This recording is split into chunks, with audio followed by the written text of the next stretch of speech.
Hi all, today we are discussing a small topic in the subject Computer Aided Design and Analysis.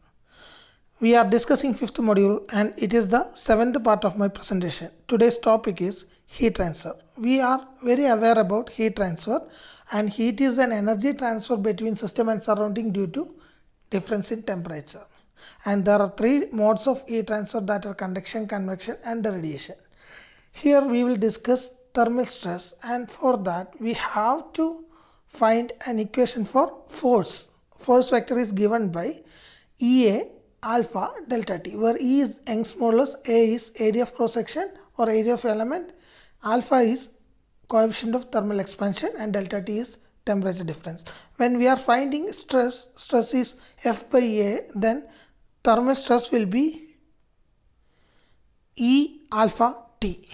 And for a bar element, we can write thermal stress as E dy by dx minus E alpha delta T, where E dy by dx is normal stress, that is tensile or compressive stress, and E alpha delta T will be thermal stress. In this presentation we will discuss only the second part, and for elements the common equations are given below, and thermal stress derivation is discussed in this presentation. So derivation of stiffness matrix of 1D heat conduction, and for that we consider a bar element with length L and two nodes are given at each end, that is one node is at the beginning and second node is at the end. And when x equal to 0, temperature T is equal to T1. When x equal to L, temperature T equal to T2. These are the boundary conditions. And we will take a linear equation which is similar to our displacement linear equation, that is T is equal to A0 A1 x, and for U we have equation as A0 plus A1 x. Similar equation is taken for temperature, and we have boundary conditions as x equal to 0, T is equal to T1, and when substituting this value in above equation, T1 is equal to A0 plus A1 x, that is x equals 0, hence T1 is equal to A0, that is given here. And when substituting x equal to L, T will become T2, and T2 is equal to A0 plus A1 into L. When substituting A0 equal to T1, we will get T2 equal to T1 plus A1 L. From this we can find A1 as T2 minus T1 divided by L. And when substituting values of A0 and A1 in the above equation, we can derive shape function as n1 equal to 1 minus x by L and n2 equal to x by L. And now we will discuss stiffness matrix, that is K is equal to integral B transpose D into B dV, which is known to us. And when substituting the values, the B is strain displacement relation, that is derivative of shape function, and we have equation B is equal to matrix dn1 by dx dn2 by dx. When substituting x equal to L and finding the value, we will get B is equal to minus 1 by L and 1 by L, and B transpose will be column matrix minus 1 by L and 1 by L. And substituting D is known to us. In this condition we will take D as thermal conductivity. In the previous case we have taken D as Young's modulus, but here in temperature case we will take D as thermal conductivity K. You can see the equation. We must be very careful that capital K is denoted as stiffness matrix and small k is denoted as thermal conductivity. There is a chance of mistake, so be careful. So when substituting these values in the above equation of K, I have mentioned it as Kc because conduction is taken here. So when substituting this one, we can find it as column matrix minus 1 by L into K into row matrix minus 1 by L into dV. When multiplying these matrices, we will get equation like this, and we need to substitute dV. dV is change in volume, that can be expressed as A into dx, and A is a constant for a bar element, so we can take it outside and the equation will become matrix 1 by L square minus 1 by L square minus 1 by L square 1 by L square into Ka integral 0 to L dx, and this will become when integrating dx we will get x, and substituting the limits, applying limits L minus 0, that will be L, and this final equation will be like this. And when taking L square outside, we can write the final equation for heat conduction as Ka divided by L into matrix 1 minus 1 minus 1 1. And finite element equation for one dimensional heat conduction is given as F is equal to K into T. K is K conduction, and now we will substitute the value that will be for a element with nodes 1 and 2, F1 F2 is equal to Ka by L 1 minus 1 minus 1 1 into matrix T1 T2. And when considering at the free end, there is a chance of convection, so we must careful while doing that. For stiffness matrix is given for convection, there is no need of derivation of heat convection equation, so try to by heart this equation, that is Kh equal to integral H n transpose n into dA. Double integral is given only because it is derivative of area. Area will be multiplication of x and y, so don't think deeply, it's just double integral only because dA is change in 2 dimension. And we have n is equal to 1 minus x by L and x by L, that is n1 is equal to 1 minus x by L and n2 is equal to x by L.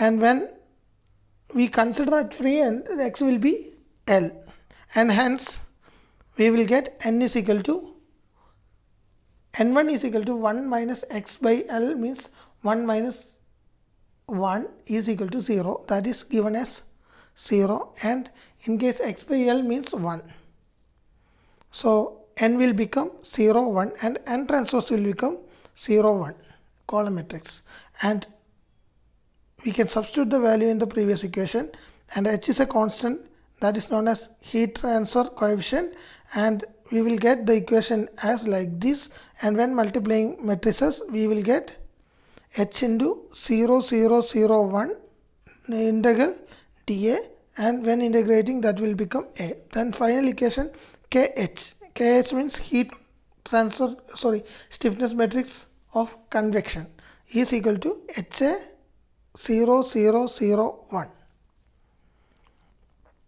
and final equation will be stiffness matrix will be K is equal to KC plus KH, and we will get the equation like this. This is the equation for one dimensional heat transfer due to conduction plus convection at the same element.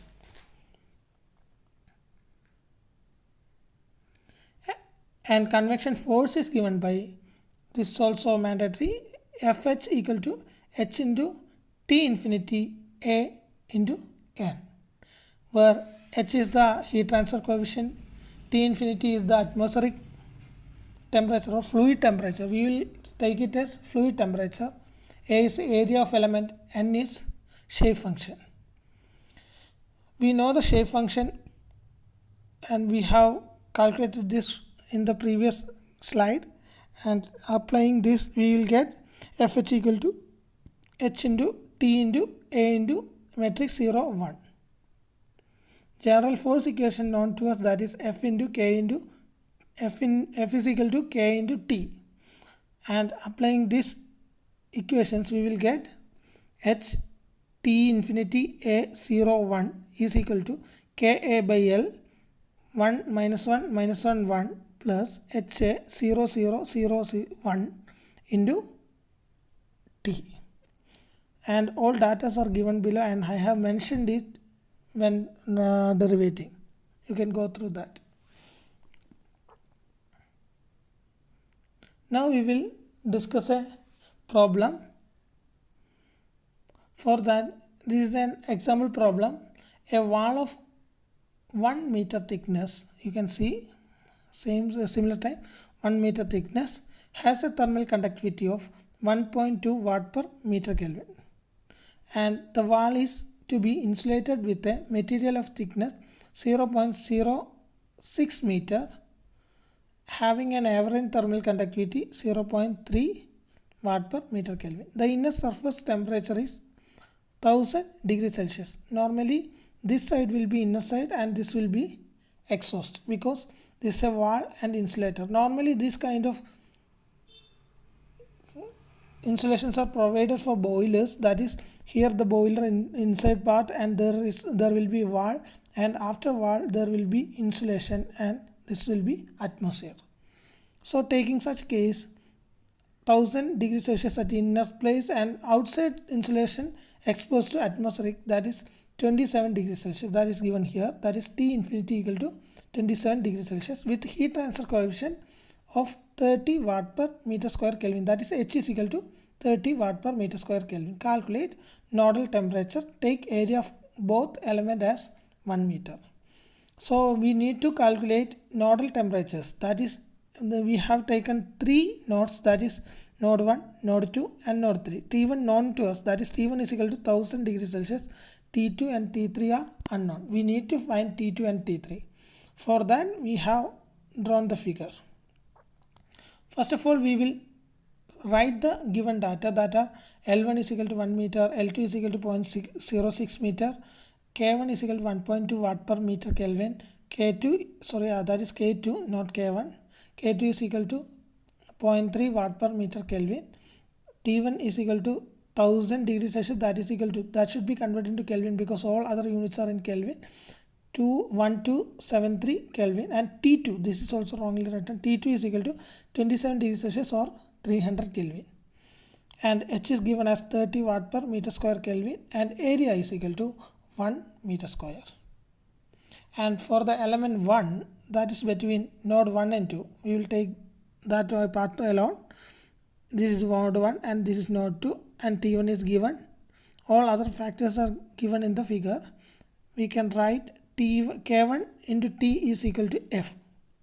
That is for node 1 stiffness is K1 taken, and when substituting K1 we have equation for K1 as K1 A1 divided by L1 into 1 minus 1 minus 1 1. Small letter k is thermal conductivity. Substituting the value we will get the equation like this, and stiffness matrix will be 1.2 minus 1.2 minus 1.2 and 1.2.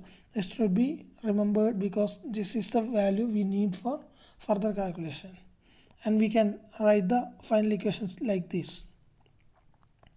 Now for element 2, that is between node 2 and 3, there exists 2 to 3 there is a conduction happening, and from 3 there is a convection. So we need to calculate this thing so that we will write the equation as K2 into T is equal to F. This is the stiffness matrix K2, T is the nodal temperature and F is the nodal force.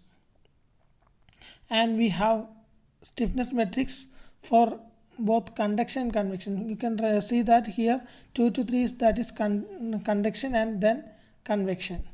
For that we will take K2 A2 divided by L2 into 1 minus 1 minus 1 1. This is conduction equation plus H into A2 into 0 0 0 1. This is convection equation.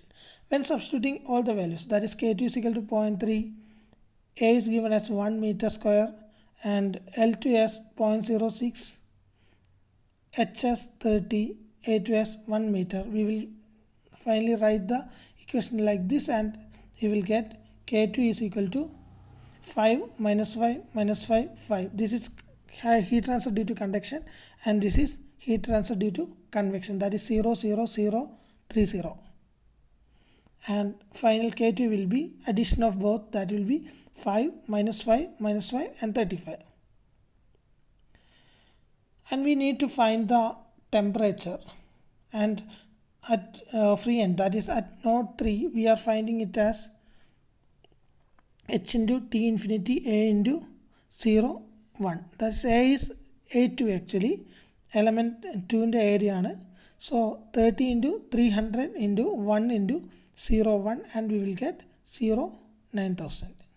Normally force at node 2 normally that will be 0 and at force normally force at node 1 there if there is any heat generation then definitely there will be a value, else that will be considered as 0. Here we will get F3 as 9000 and we can write the final equation as like this. This is stiffness and T2 and finally F. Now we will assemble global stiffness matrix, that is assembling K1 and K2. K1 given as 1.2, minus 1.2, minus 1.2 and 1.2 and K2 as 5, minus 5, minus 5, 35. So when substituting these things we will get final stiffness matrix as 1.2, minus 1.2, minus 1.2, 1.2. This is K1 and 5, minus 5, minus 5, 35. This is K2. And now we need to apply boundary conditions that are F1. F1 is force exerted at node 1, that is very near to boiler inner part, and the equation for that is Q into A. Here Q and A are not given and we can assume it as no heat generation and hence F1 is equal to 0. F2 is already 0 because that is the inside part, there is no heat generation or nothing, and T1 is given as 1273 and F3 is equal to 9000 Newton, which is found in the previous slide.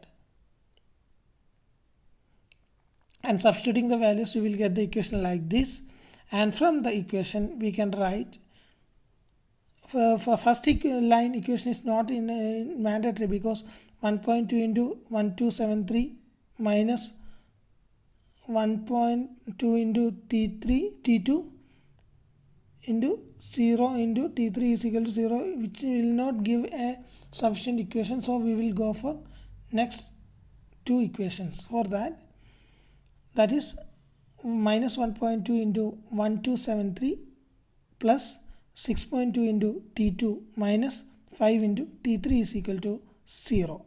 And another equation 0 into 1273 minus 5 into T2 plus 35 into T3 is equal to 9000. You can see the equation like that. Here this is a non-value and the value is negative, so you can take it to the right hand side and the final equation will be 6.2 into T2 minus 5 into T3 is equal to 1527.6 and second equation will be minus 5 into T2 plus 35 T3 is equal to 9000. And solving this equation we will get T2 as 512.8 Kelvin and T3 as 330.4 Kelvin. You can use either calculator or manual calculation. By multiplying this with 7 you will get 6.2 into 7 T2 minus 35 T3 is equal to 1527.6 into 7. That means by adding these two equations we can solve T2 and hence T3. And the nodal temperatures are found as T2 is equal to 239.8 degrees Celsius, that is from here 273 is minused, and T3 is equal to 57.4. that is nodal temperatures are T1 is equal to 1000 degrees Celsius, T2 is equal to 239.8 degrees Celsius and T3 is equal to 57.4 degrees Celsius. Thank you.